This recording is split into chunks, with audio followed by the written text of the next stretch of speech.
Hi everyone. तो आज से हम लोग स्टार्ट करने जा रहे हैं ज्योग्राफी को। इससे पहले हम लोगों ने पॉलिटी को कंप्लीट करना स्टार्ट कर चुके हैं, जिसमें से बहुत सारे लेक्चर वहाँ पे ले चुके हैं। ठीक है, वहाँ पे कवर कर चुके हैं। तो आज हम लोग आज से और स्टार्ट कर रहे हैं ज्योग्राफी को, जो कि पूरा डेडिकेट होके सिलेबस को कंपाइल करके बनाया हुआ है, जो कि डिपेंड होगा किसमें, CAPF-AC 2026 एग्जाम में। उसका syllabus, previous year question paper को और जितना डाइवर्सिफाई हो सके उतना डाइवर्सिफाई कंटेंट यहाँ पे लिखे गए हैं, जिससे अगर यहाँ से एग्जाम में क्वेश्चन आता है तो फिर इजीली उसको हैंडल कर पाओ। ठीक है, आज तो पहला लेक्चर होने वाला है इससे रिलेटेड, जो कि origin and evolution of the earth को हम लोग डिटेल में समझने वाले हैं। पूरा ज्योग्राफी कंप्लीट करेंगे, पूरा CAPF-AC 26 एग्जाम को ध्यान में रखते हुए। कोई भी डाउट रह जाता है तो ये व्हाट्सअप नंबर दिया हुआ है, मैसेज कर सकते हो। और ये टेलीग्राम चैनल है, इसमें ज्वाइन कर लो, क्योंकि पूरा PDF इनिशिएटिव हर चीज़ यहाँ पे अपडेट हो जाता है। क्लियर है क्या? तो चलिए स्टार्ट करते हैं फिर ज्योग्राफी को। और ज्योग्राफी में हमें आज कवर करना है origin and evolution of the earth. सबसे पहले थोड़ा बेसिक टर्म समझ लो कि स्टडी ऑफ यूनिवर्स को हम लोग क्या बोलते हैं, कॉस्मोलॉजी बोलते हैं, नॉर्मल टर्म है। अब देखो यहाँ पे हम लोग कहाँ अभी एट प्रेजेंट स्टैंड करते हैं, पहले ये समझते हैं, फिर बाकी जितना भी हाइपोथेसिस है कि कैसे अर्थ का ओरिजिन हुआ, कैसे इवोल्यूशन हुआ, हर रेस्पेक्ट में हम उसके क्या करेंगे, ध्यान में देके हुए पढ़ाई करेंगे। पहले ये समझते हैं कि हम लोग कहाँ पे हैं एट प्रेजेंट। तो देखो यहाँ पे सबसे पहले हम लोग हैं, सपोज यहाँ पे हैं, यहाँ पे हम लोग हैं, तो हमारे ऊपर या फिर हम लोग जहाँ हैं वो है 8 प्लैनेट के ऊपर, और उस 8 प्लैनेट में एक प्लैनेट का नाम है अर्थ। ठीक है, एक प्लैनेट का नाम है कौन सा, अर्थ है।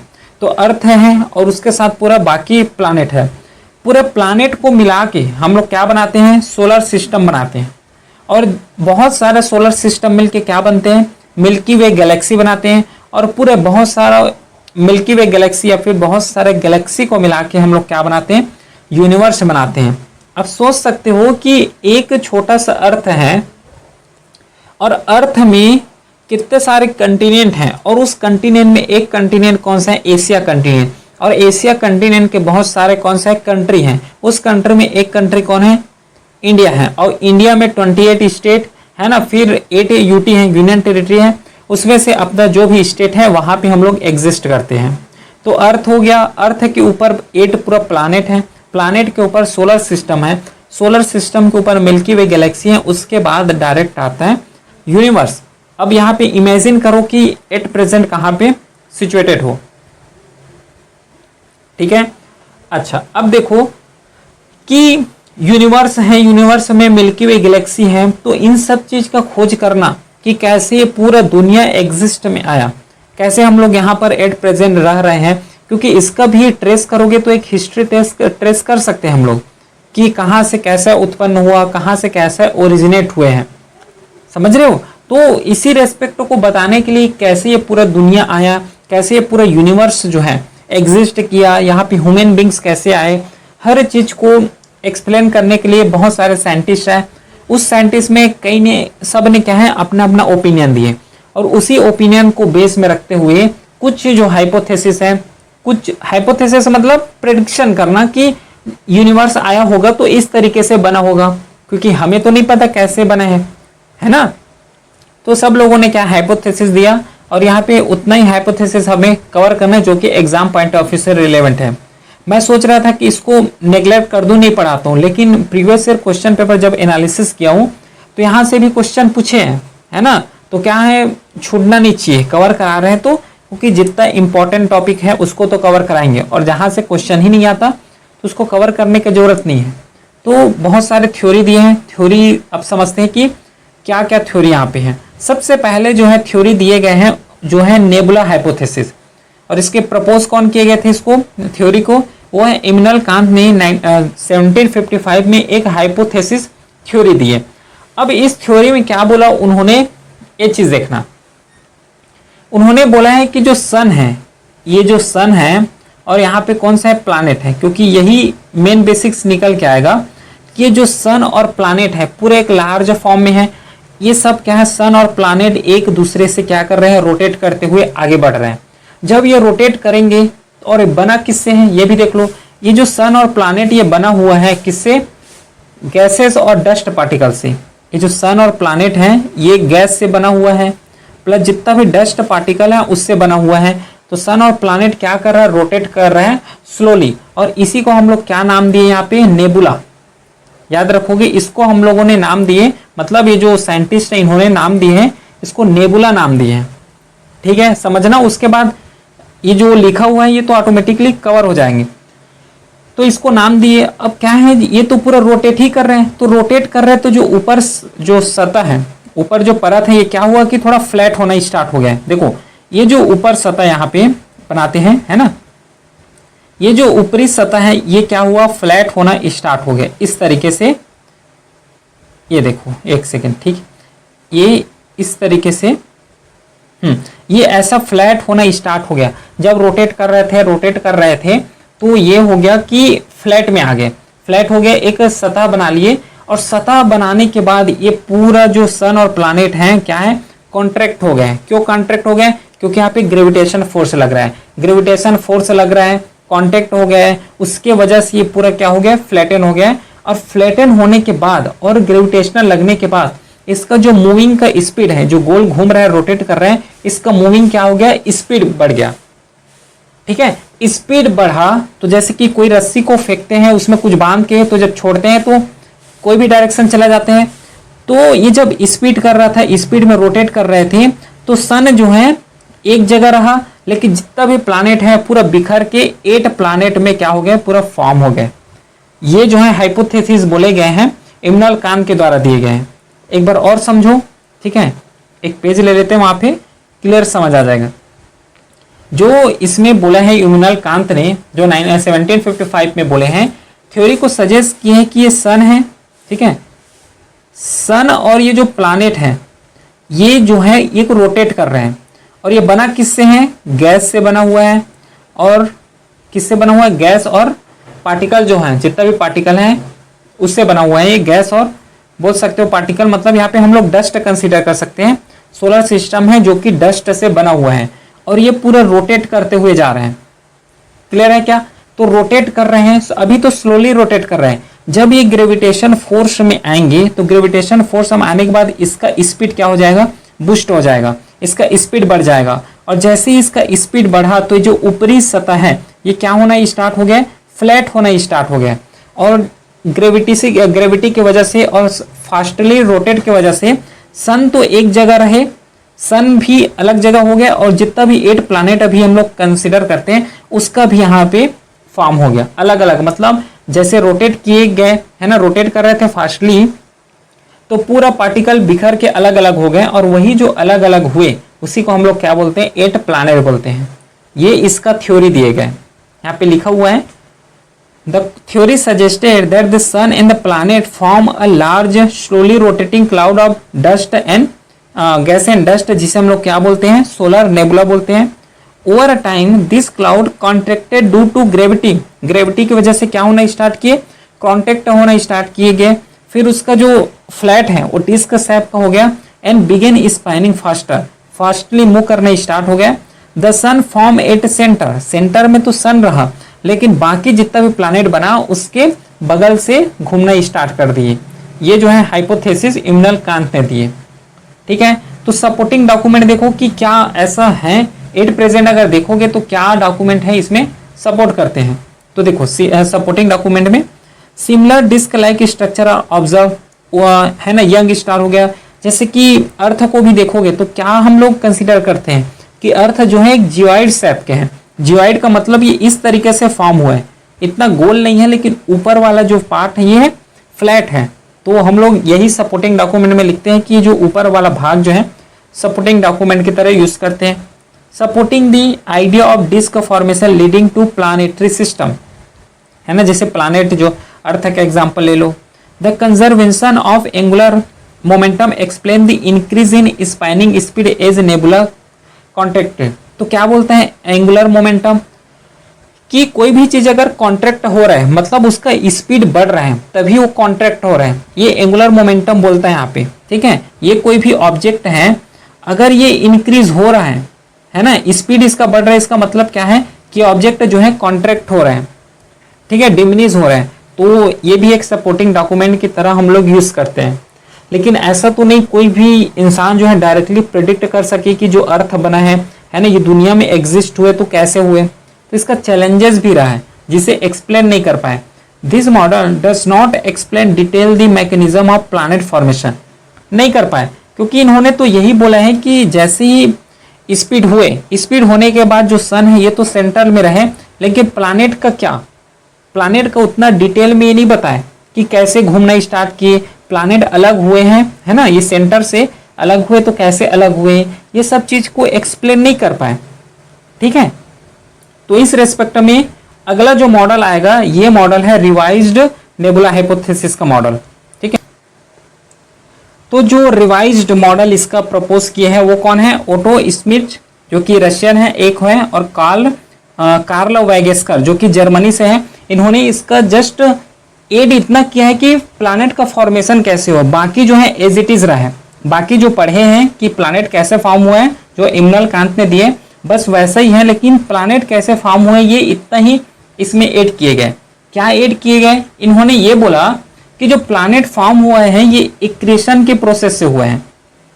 ठीक है, इक्रेशन के प्रोसेस से हुआ है। ये क्या होता है कि जो डस्ट पार्टिकल हैं, जितना भी पार्टिकल हैं, ये मान लो A1 पार्टिकल 2 पार्टिकल ऐसे करके बहुत सारे पार्टिकल हैं, ये पार्टिकल जो आपस में कोलाइड होना स्टार्ट किया और एक दूसरे ऊपर क्या हो गया, चिपक गए। ठीक है, तो इसको हम लोग बोलते हैं क्या, प्रोसेस ऑफ एक्रेशन, कि दो पार्टिकल कोलाइड होके एक दूसरे ऊपर चिपक रहे हैं, और ऐसे ही करके बहुत सारे जब पार्टिकल आए एक जगह गैदर हुए तो ये ऑटोमेटिकली जो है प्लैनेट का फॉर्म ले लिए, ऐसा बोले।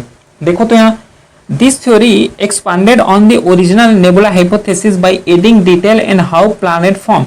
कैसे, the solar system started is a large cloud of gas mostly, इसमें याद रखोगे मोस्टली इन्होंने बोला है हाइड्रोजन और हीलियम ही गैस है, मिक्स विद डस्ट पढ़े हैं।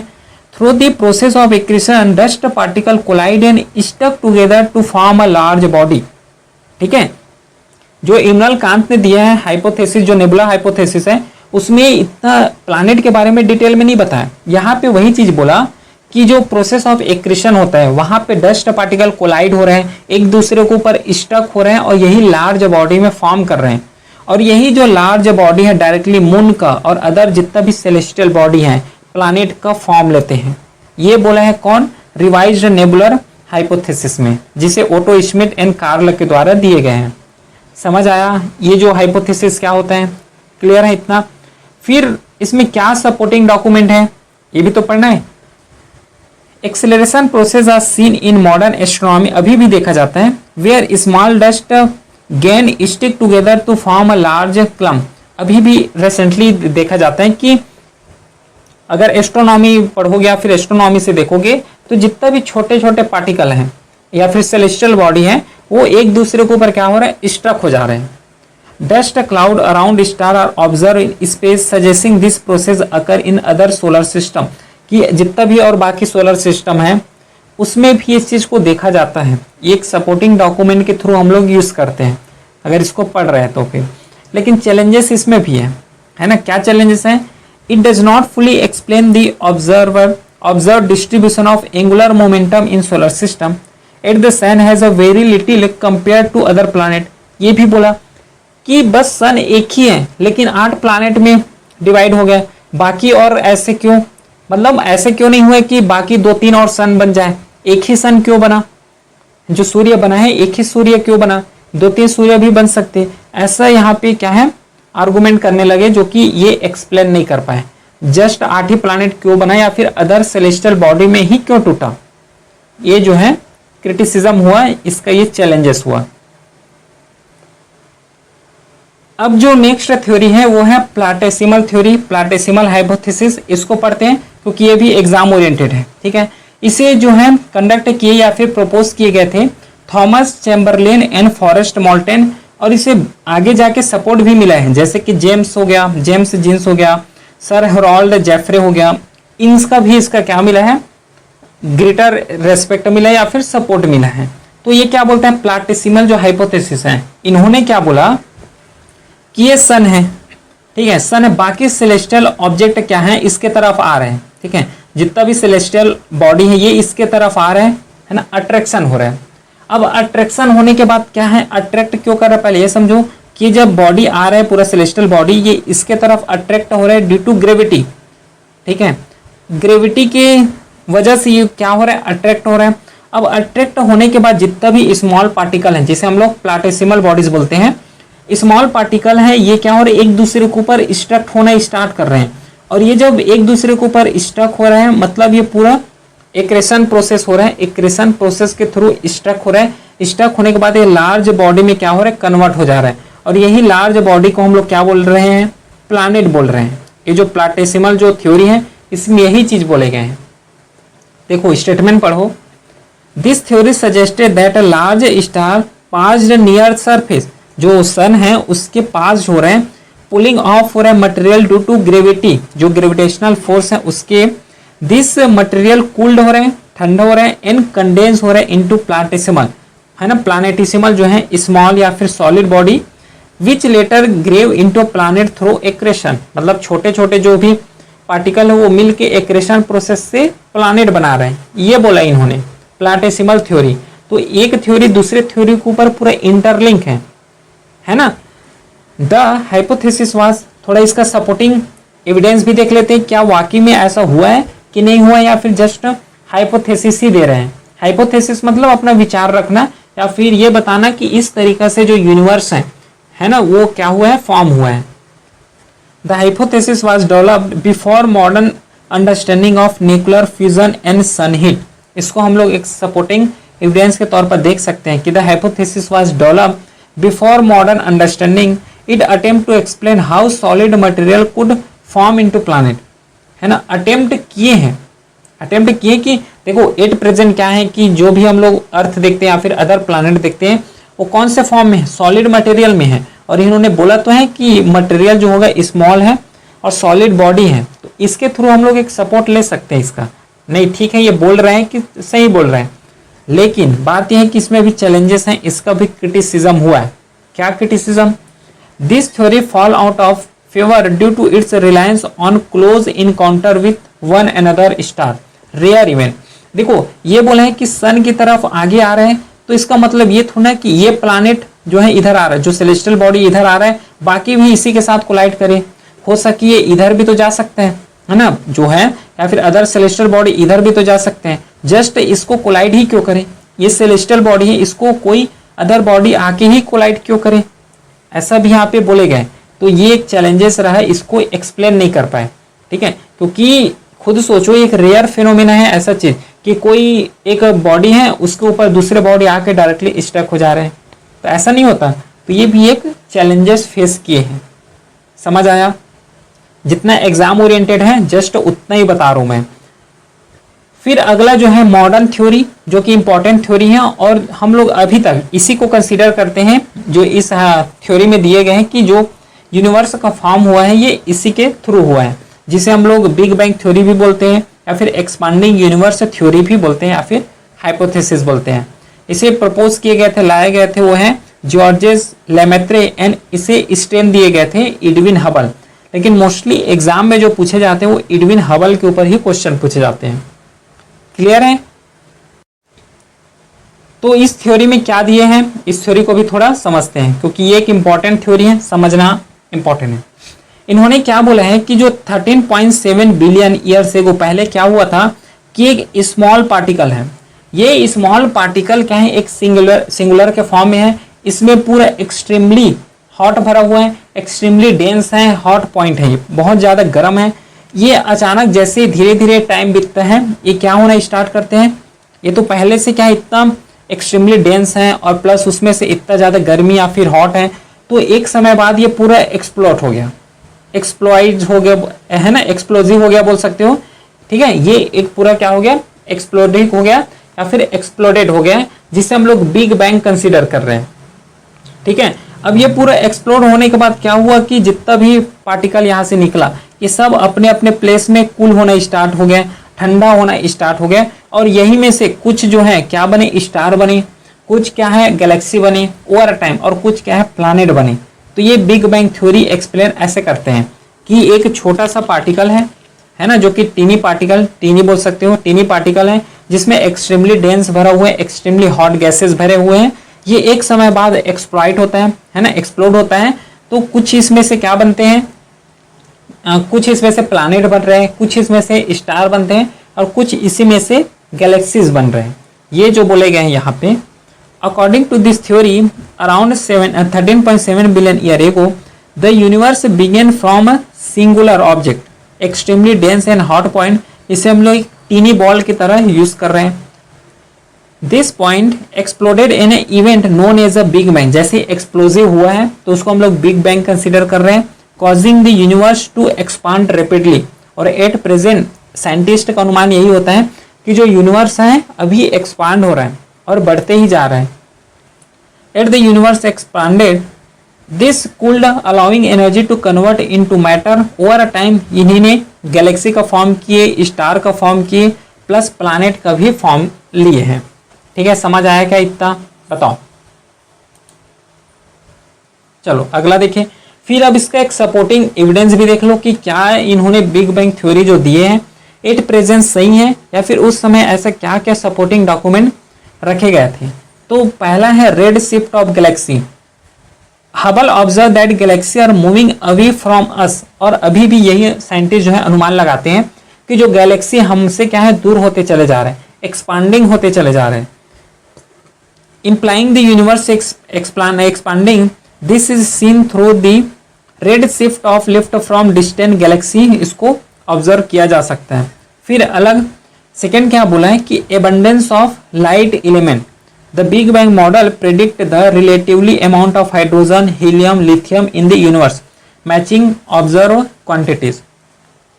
और अभी भी हम लोग पढ़ते कि जो हाइड्रोजन है, हीलियम है, लिथियम है, अर्थ में तो है, यूनिवर्स में है, लेकिन कम मात्रा में है। और बिग बैंग थ्योरी में इस चीज को भी प्रिडिक्ट किए गए थे कि हीलियम यहाँ पे है, हाइड्रोजन, हीलियम, लिथियम जो है पूरा है। लेकिन चैलेंजेस भी है। इन्होंने थ्योरी तो दिए, एक्सेप्ट भी हुए, वाइडली एक्सेप्ट हुए, और एट प्रेजेंट हम लोग इसी को ही पढ़ते हैं। लेकिन इसमें क्या चैलेंजेस हैं ये भी देख लो। While it explains the large scale structure of universe, the Big Bang does not account for what happened before explosion और why the universe expansion in accelerating. ये नहीं बता पाए कि यूनिवर्स एक्सपांड हो रहा है तो क्यों हो रहा है। और जो ये भी ऐड कर सकते हो कि जो टीनी पार्टिकल है ये आया कहाँ से, इतना वहीं पे एक्सप्लोड होना, प्लस टीनी पार्टिकल आने के पीछे उसका एक्सटेंसिव जो हॉट है वो चीज़ एक्सटेंसिव क्या है, पूरा डेंस से भरा हुआ है, तो आया कहाँ से, इस चीज को भी क्या है एक्सप्लेन नहीं कर पाए। तो ये भी एक चैलेंजेस बना रहा। ठीक है, क्या समझ आया। अब जो नेक्स्ट हाइपोथेसिस दिए गए वो है स्टेडी स्टेट थ्योरी।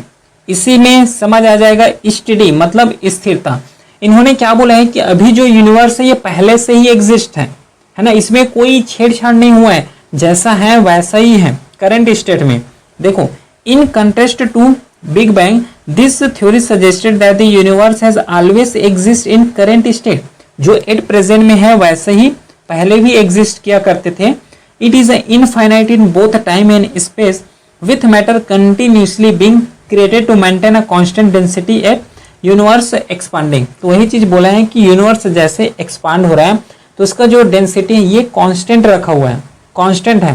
तो स्टेट जो स्टेडी स्टेट थ्योरी है इसमें ज़्यादा है नहीं। उन्होंने वही बोला है कि जो यूनिवर्स है ये करंट स्टेट में जैसा है वैसा भी प्रीवियसली वैसे ही थे। सपोर्टिंग डॉक्यूमेंट भी है इसमें क्या कि at the time it was appealing because it avoided question about the universe origin and why an explosion अकर।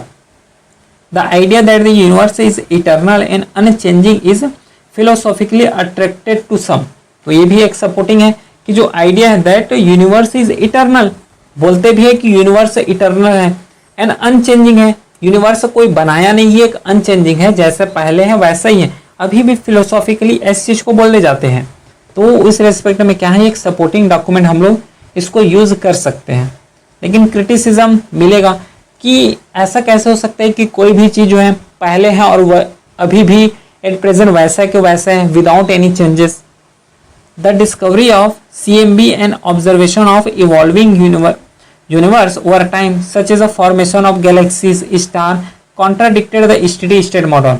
क्योंकि उतना इतना ज़्यादा हाइपोथेसिस दे रहे हैं, चाहे इम्यूनल कांत हो गया, है ना, स्मिथ के द्वारा हो गया, फिर बिग बैंग थ्योरी आ गया, तो उस पूरे को तो डायरेक्टली क्या कर रहे हैं, अपोज कर रहे हैं कि वो लोग बोल रहे हैं हाइपोथेसिस दे रहे हैं, लेकिन ये बोल रहे हैं कि डायरेक्टली कि यूनिवर्स पहले से ही एग्जिस्ट है, लेकिन वो लोग तो पूरा खोज में निकले हुए हैं। तो इस रेस्पेक्ट में चैलेंजेस भी इसको देखने को मिला, और ये थ्योरी को लार्जली क्या किए, एबंडन ही किए, त्याग ही किए, क्योंकि टाइम के अनुसार कुछ चेंजेस भी तो होगा, ठीक है, टाइम के अनुसार चेंजेस देखने को मिलता है।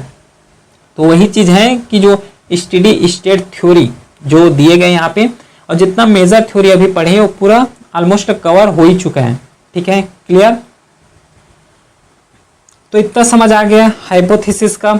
अब जो नेक्स्ट हम लोग समझते हैं कि अर्थ का फॉर्मेशन कैसे हुआ, प्लस उसके बाद लिथोस्फीयर जो बना है, एटमॉस्फेयर बना है अर्थ के ऊपर, वो कैसे बना, क्योंकि हम लोग अभी तक तो समझ चुके हैं कि यूनिवर्स कैसे आया, प्लस गैलेक्सी हो गया, प्लस प्लैनेट का फॉर्म कैसे हुआ, डिफरेंट डिफरेंट जो हाइपोथेसिस है उसके थ्रू हम लोगों ने कवर कर लिए। अब उसमें थोड़ा ध्यान हटा के अब ये देखो कि जो अर्थ है उसका फॉर्मेशन कैसे हुआ, अर्थ के अंदर अब जो लैंड है, लैंड कैसे बना, वाटर क्यों नहीं रहा, लैंड ही क्यों रहा, तो हर एक डायमेंशन को अब कवर करते हैं। तो अर्थ का फॉर्मेशन कैसे हुआ इसको देखते हैं। अर्थ जो है 4.5 billion years ago within a planetesimal जो डिस्क है अराउंड द सन, क्योंकि प्लैनेटेसिमल जो है उसको भी हम लोग कवर किए हैं। उसमें से ये समझें कि जो प्लैनेट है ये कैसे फॉर्म हुआ, तो उसी प्लैनेट में से एक जो प्लैनेट बना वो अर्थ बना है, ठीक है। Initially it was a molten mass due to frequent collision and internal heating from radioactive decay हो ही रहे थे, रेडियो एक्टिव डीके हो रहे हैं, इंटरनल हीटिंग हो रहा है, प्लस फ्रिक्वेंट क्या है, आसपास क्या है, कोलिजन देखने को मिला। तो इस समय से क्या है, ये मोल्टेन में थे, है ना, एक मोल्टेन फॉर्म में थे। इज अर्थ कूल, क्योंकि मोल्टेन फॉर्म में इसका मतलब थोड़ा ना कि हमेशा मोल्टेन ही फॉर्म में रहेंगे, कूल तो होगा। Is Earth cool, the outer layer solidified to form the crust while the interior, जो इंटीरियर रिमेन्ड मोल्टेन, होना ही होना है, क्योंकि देखो ये जो प्लैनेट है अगर इसको हीट दोगे तो सबसे पहले जो है ऊपर भाग में जाएगा, उसके बाद अंदर आने वाला है। इसी रेस्पेक्ट में यही चीज हुआ कि जब कूल हुआ ये चीज तो सबसे पहले क्रस्ट भाग जो है, क्रस्ट जो पार्ट है वो सबसे ज्यादा पहले कूल हुए, लेकिन ये जो कूलिंग का इफेक्ट है अंदर तक उतना ज्यादा नहीं जा पाए, इसीलिए जो है मोल्टेन फॉर्म में ही रहा। तो ऊपर का भाग जो है क्रस्ट है और जो नीचे का भाग है पूरा मोल्टेन फॉर्म में है। Volcanic activity release gases which contributed to the formation of early atmosphere, देखने को मिलता है कि देखो वोल्केनिक है, वोल्केनिक जमीन के अंदर है, पूरा अर्थ है जो क्रस्ट उसके अंदर है। अब जब वोल्केनो पूरा अंदर से ऊपर आएगा तो अपने साथ क्या लाने वाले हैं, वाटर वेपर हो गया, प्लस डस्ट पार्टिकल हो गया, है ना, फिर डिफरेंट डिफरेंट गैसेस ला रहे हैं। इससे क्या होता है, पूरा एक एटमॉस्फेयर बन जाता है कि इतना गैसेस, है ना, एटमॉस्फेयर टॉपिक में हम लोग कवर करेंगे, लेकिन एक ब्रीफ ये समझो कि जब बाहर आता है तो अपने साथ इतने सारे गैसेस, पार्टिकल, डस्ट पार्टिकल, है ना, एसेस, हर चीज को बाहर लाते हैं।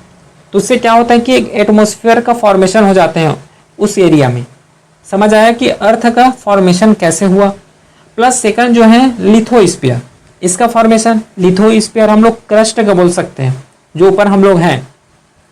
Is Earth cool further the outermost layer solidified to form the lithosphere, जो ऊपर परत है ना, जो जमीन के ऊपर परत है उसको हम लोग लिथोस्फीयर बोलते हैं। Which is a rigid layer, rigid है and broken into tectonic plate. Tectonic plates क्या होते हैं आगे कवर होगा। Lithosphere is not a single, याद रखोगे कि जो पूरा हम लोग जमीन देखते हैं ऐसा बोलोगे कि पूरा एक ही है ना, पूरा धरती में जो जमीन जो देख रहे हो एक ही है, बट ये गलत है। जो टेक्टोनिक प्लेट है हम लोग उसी को बोलते हैं, जैसे कि बहुत बड़ा लिथोस्फीयर को कंसिडर करो, अलग करो, फिर वैसे ही लिथोस्फीयर अलग होगा।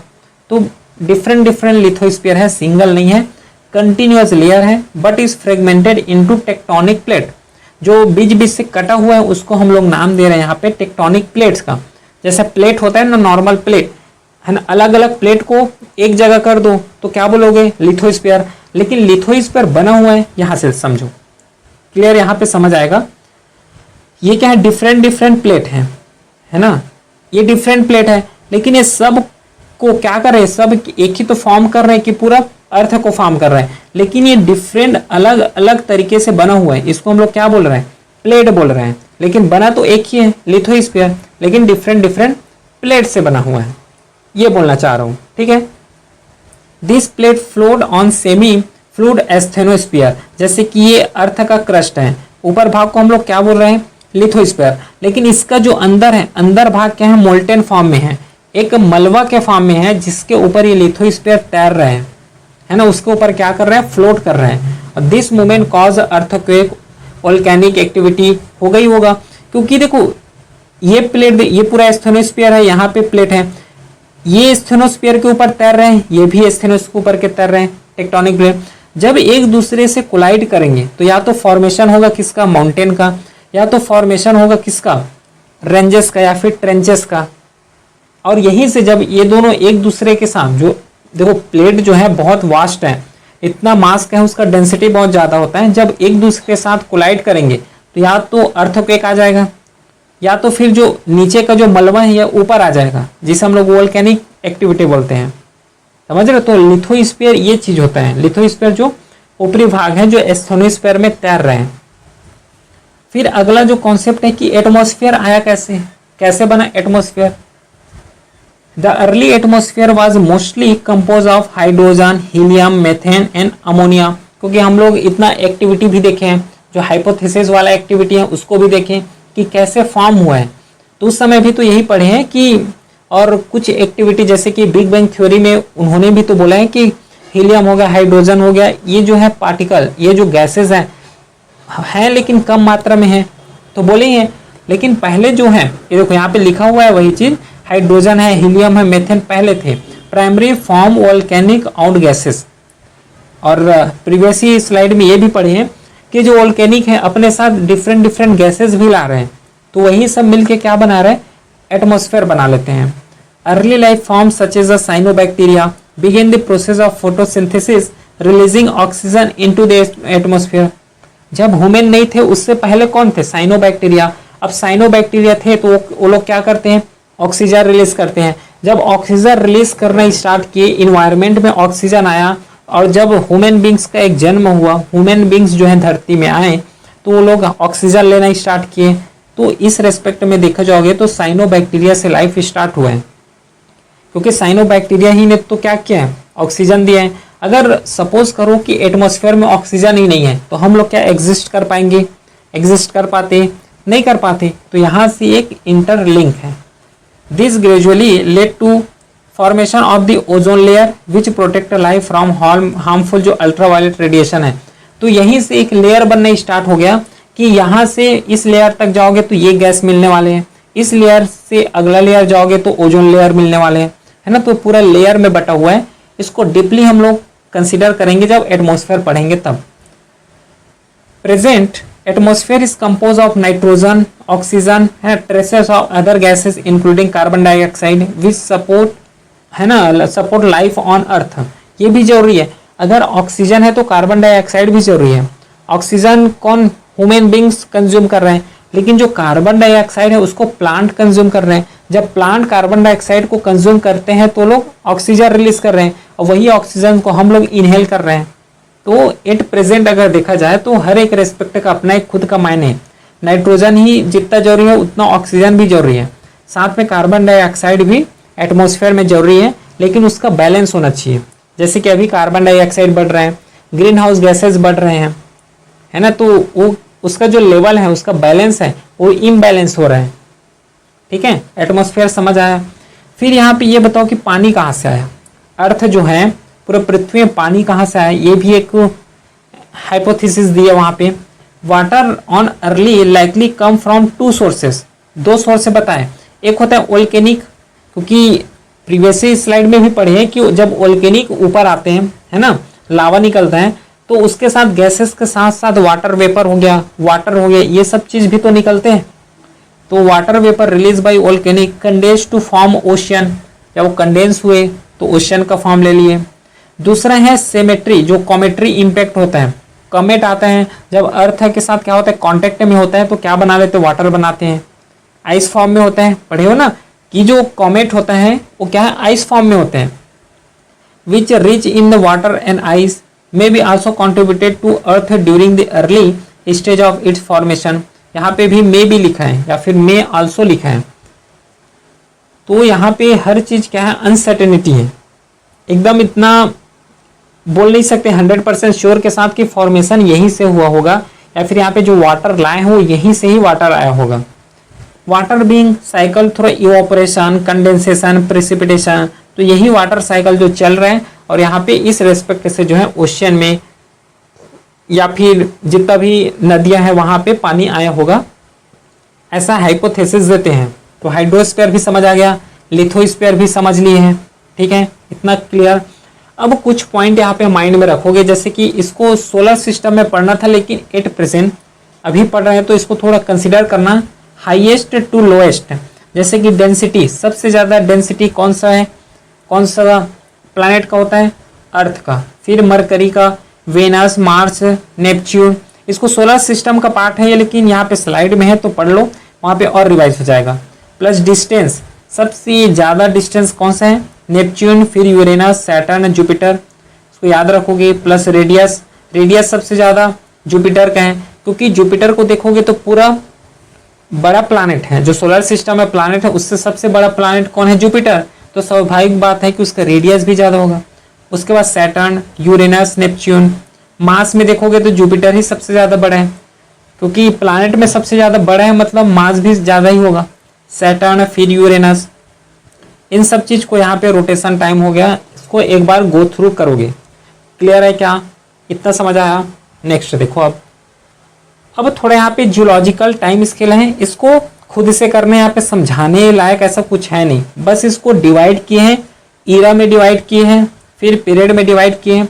अगर पूछते हैं कि हेलोसिन में क्या एक्टिविटी हुआ है, या फिर पूछते हैं कि प्लेस्टिसोन, जो प्लेस्टिसोन है उसमें क्या एक्टिविटी हुआ है, आइस गैसेस बनाए, ओरिजिन ऑफ जेनस होमो हुआ है, ये याद होना है, इसको याद करना है। असल में जब पढ़ोगे तो पूछ लेते हैं, कई बार आया हुआ है, जैसे कि मायोसिन में क्या एक्टिविटी हुआ है, या फिर मायोसिन में क्या ऐसा बर्थ हुआ है, जन्म हुआ है, ऐसा पूछ लेते हैं। तो continue radiation of mammals and angiosperm, earliest direct human ancestor यहाँ से देखने को मिला है, वहाँ से उत्पन्न हुआ है। तो ये जियोलॉजिकल टाइम स्केल जस्ट यही बताता है कि हिस्ट्री से एट प्रेजेंट क्या क्या स्टेजेस से होके हम लोग यहाँ पर आए हुए हैं अभी तक। तो ये पूरा लिखा हुआ है, इसको कंसिडर करना है, ठीक है। तो इस रेस्पेक्ट से क्या है, ओरिजिन एंड इवोल्यूशन का जो टॉपिक है यहाँ पे फिनिश होता है। इसके बाद क्या करना है, एमसीक्यू देना है, एमसीक्यू टॉपिक यहाँ पे लगाना है, क्योंकि यहाँ पे तो पूरा थ्योरी समझे हो, पूरा हाइपोथेसिस को समझ लें कि क्या क्या है। अब यहाँ पे थ्योरी पढ़ने के बाद अप्लाई भी तो करोगे, है ना, कि एमसीक्यू अपने से सॉल्व हो रहा है कि नहीं हो रहा है। और ये जो एमसीक्यू बनाया जाएगा वो सीएपीएफ एसी जैसे क्वेश्चन में पूछे जाते हैं, जिस टाइप से क्वेश्चन बनता है वैसा बना हुआ है, ठीक है। तो एमसीक्यू लगाना, वहाँ पे और क्लिस्टर क्लियर हो जाएगा। कोई भी डाउट रहता है, ये व्हाट्सअप नंबर दिया हुआ है, मैसेज कर सकते हो। और ये टेलीग्राम चैनल है, यहाँ पे पूरा अपडेट पीडीएफ हर चीज़ जो है नोटिफाई हो जाएगा। चलिए फिर मिलते हैं नेक्स्ट क्लास के साथ, तब तक के लिए thank you, have a great day.